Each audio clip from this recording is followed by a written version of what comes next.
de ser una cosa absolutament nova perquè no podia ser un estadi. Podies veure un inici de coberta, podies veure una circulació, però les coses que tenies de fer és treure lliçó de defectes, però no d'aprofitaments. Per tant, realment el que calia era començar per tenir un terreny molt ampli, i al mig d'aquell terreny molt ampli, si podia ser un parc, doncs muntar-hi l'estadi.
Eren uns terrenys immensos.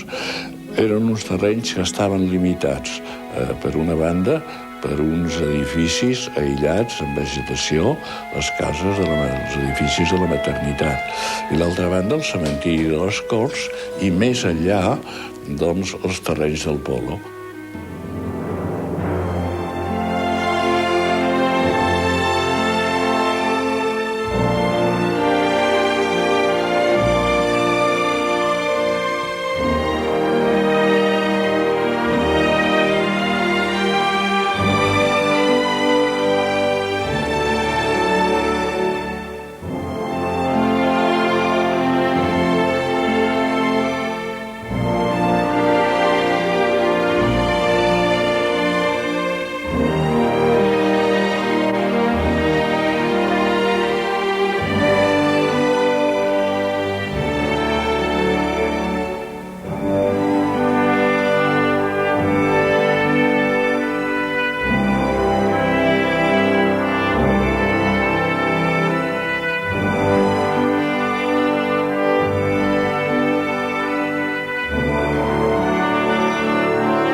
capacitat, comoditat, i aquesta comoditat implicava visibilitat.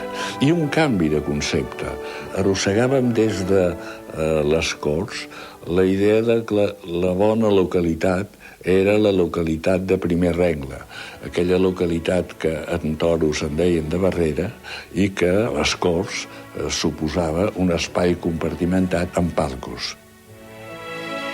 El camp es tenia de fer amb grades sobreposades les unes a les altres. Una grada amb 2 trams, una segona grada en què el seu primer tram cobrís el segon de la primera i, a ser possible, un tercer.